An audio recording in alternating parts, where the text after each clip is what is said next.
Okay guys, welcome back to my channel guys. So, hari ni aku nak buat YouTube 5 kes disorok oleh bunian paling terbesar di Malaysia guys. So, hari ni aku nak menjemput dia comel, dia handsome. Okay, dipersilakan Adib Izrul. Assalamualaikum. Assalamualaikum guys. Okay, nama siapa? Zul. Nama panjang? Nama Zul. Nama Adi Izrul. Umur berapa? Nilai. Umur apa? Nilai. 9. Sekolah tak? Okay guys, so okay, stay tune guys. Okay guys, tunggu apa lagi? Jom kita teruskan guys. Stay tune. Jangan lupa subscribe, like and share. Jom kita tengok dulu, okay? Kita tengok dulu.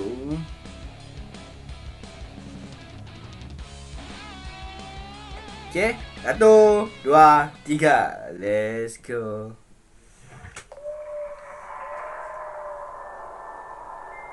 Nombor 5. 7 murid orang asli. 7 murid orang asli hilang, guys.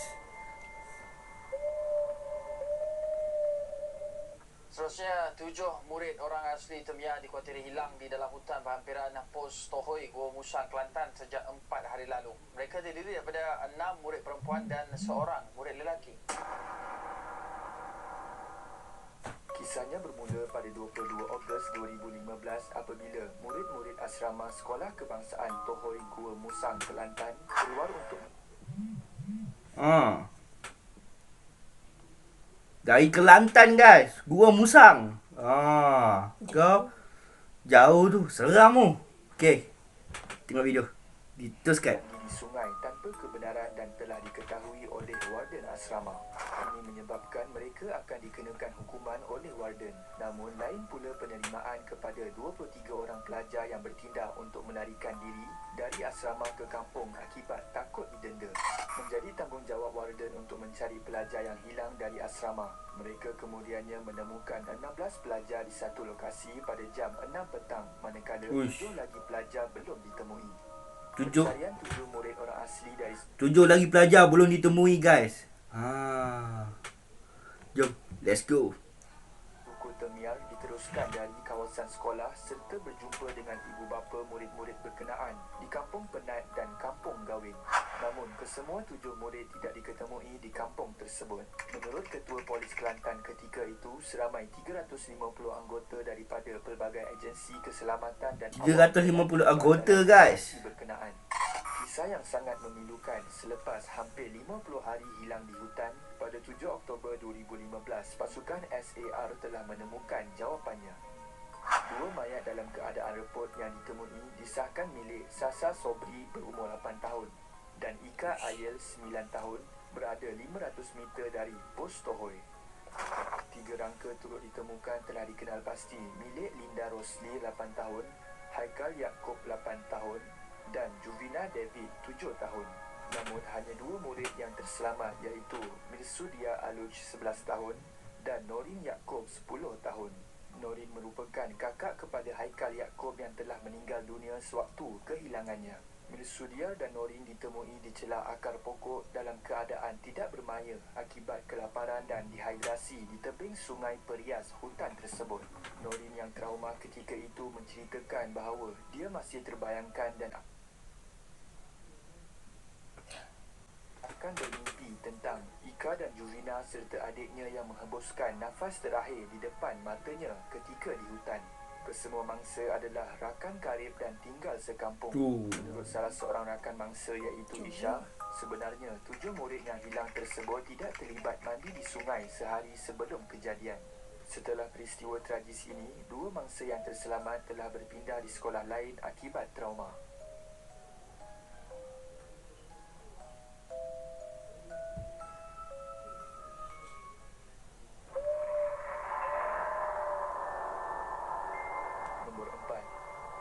13 hari hilang di Nombor 4, 13 hari hilang di alam lain, guys. Joy? Okey. Anda rasa takut?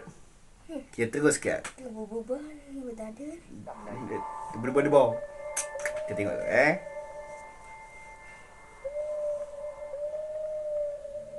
Kisah kehilangan Muhammad Anwar Ilyas berumur 36 tahun pernah menggemparkan masyarakat tempatan apabila dilaporkan hilang selama 13 hari pada 27 November 2016. Menurut Anwar, sewaktu kejadian hilang tersebut, pada mulanya dia ingin menjala udang di sungai berdekatan. Namun ketika itu, dia terdengar seperti suara memanggil-manggil namanya dan sebaik sahaja sampai di suatu pokok, dia ternampak cahaya seperti kunang-kunang sebelum terjatuh ke dalam lubang berhampiran. Dia sakit. juga mendakwa seperti berada di alam lain selama 1 hari sahaja dan berusaha untuk keluar dari kawasan 1 hari berkenaan saja, dengan guys. berenang dan merangkak. Menurut Anwar, dia juga dapat mendengar kawan-kawan yang mencari dan memanggilnya, tetapi mereka tidak dapat melihat dan mendengar panggilan Anwar. Misteri kehilangan Muhammad Anwar terungkai apabila dia ditemui pada 8 Ogos dalam keadaan merangkak dalam semak di kampung Losong Atap Zin, Terengganu selepas 13 hari kehilangannya. Anwar ditemui oleh rakan baiknya Di Hamdan kampung Mahmud Terengganu, guys. dengan suara mangsa meminta tolong dari arah sebatang pokok rengas pada waktu Maghrib 8 Disember 2016. Menurut rakan Anwar, pada mulanya saya sangkakan hanya mainan perasaan, namun nekat pergi ke arah suara itu sebelum terkejut melihat Anwar dalam keadaan Pada mulanya saya bersangkakan hanya mainan perasaan, namun nekat pergi ke arah suara itu sebelum terkejut melihat Anwar dalam keadaan lemah dan kawasan semak di pokok berkenaan. Ui. Terus kita teruskanlah. dan lemah di kawasan semak di pokok berkenaan. Muhammad Hamdan berkata, kehilangan rakannya itu agak misteri dan sukar dipercayai, tetapi apa yang berlaku hanya dia yang tahu. Menurut Metro TV, setelah kejadian itu, Anwar masih sihat dan berkelakuan normal, namun dia tidak mahu meminjak tanah. Mungkin disebabkan trauma akan peristiwa yang menimpanya.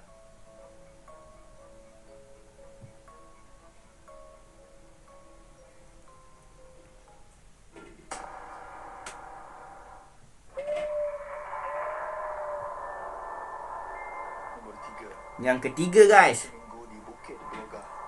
Hilang seminggu di Bukit Broga, guys. Broga.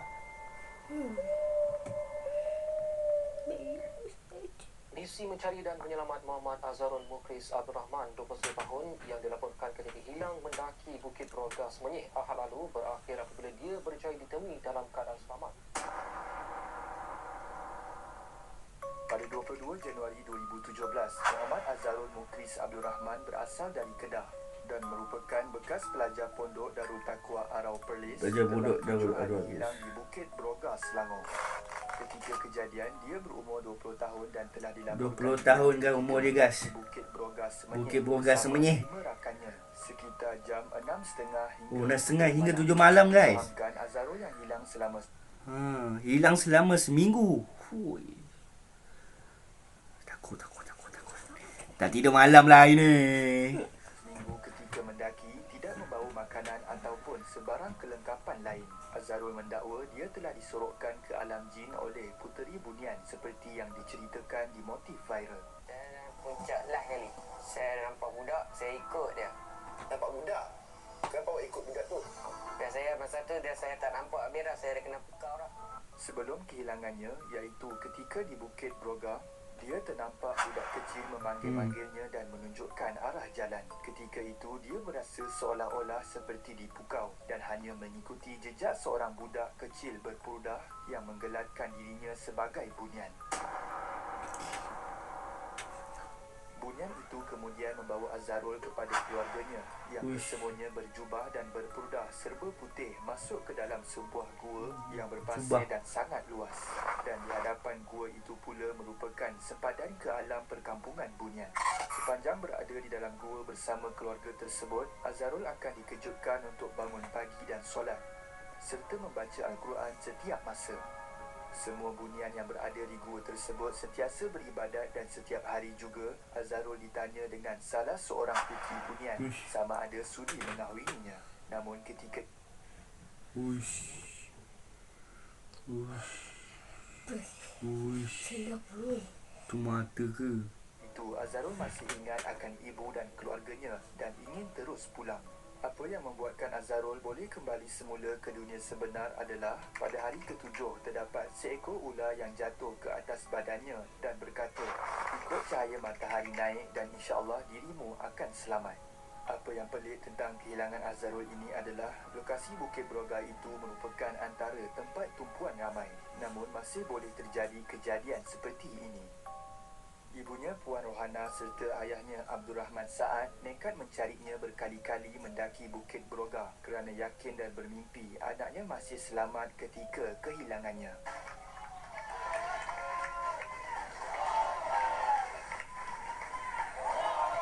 Saya lega sangat setelah 7 hari saya berada di tempat sini.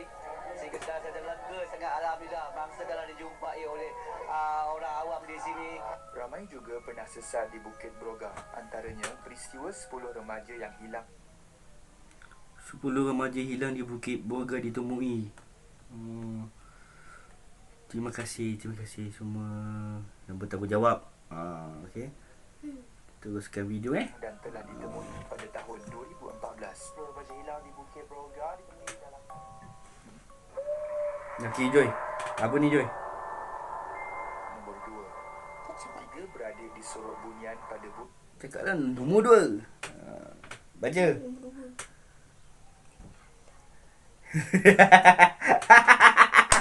Okey guys, 3 beradik diseruk bunian pada bulan Ramadan. Itulah makan senyap-senyap. Makan sorok-sorok. Kan kena apa? Kena hilang bunian kan. Okey guys, bulan jom Ramadan. tengok.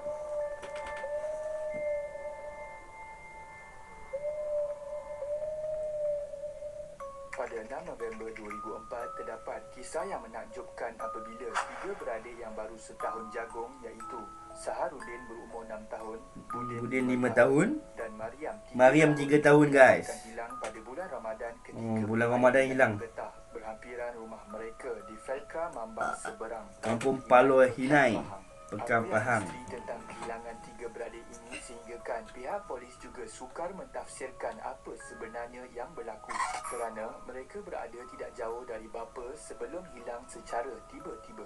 Menurut laporan, bapa 3 beradik yang merupakan seorang penoreh getah ketika kejadian sedang membaiki motosikal dan motosikal. dapat melihat anaknya bermain dan mendengar dengan jelas suara mereka.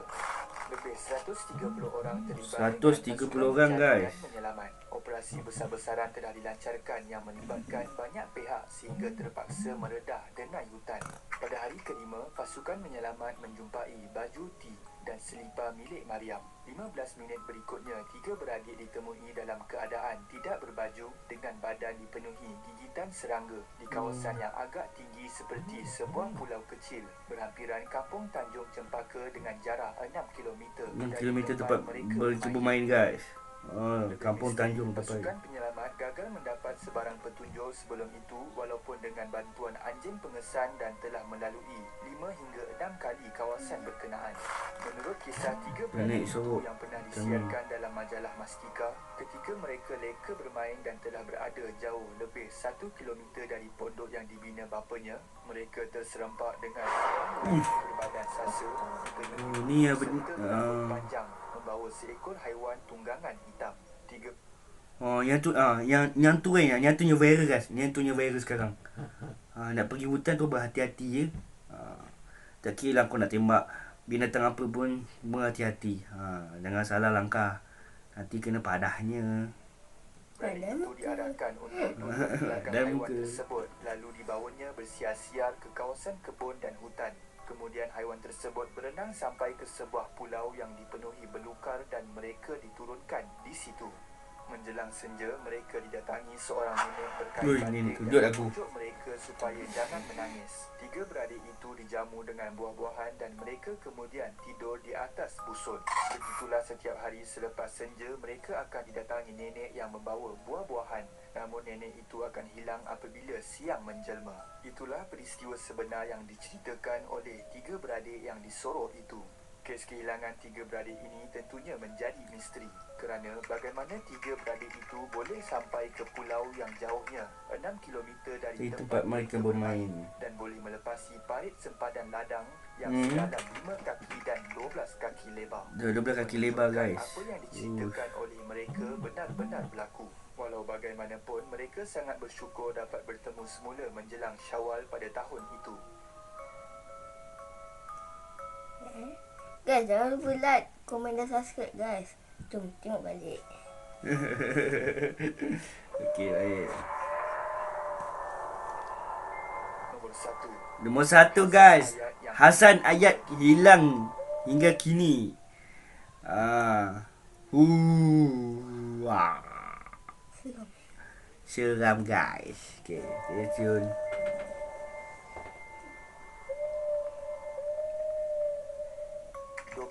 12 tahun lalu, kisah kehilangan Muhammad Hasan Ayat bin Zainuddin.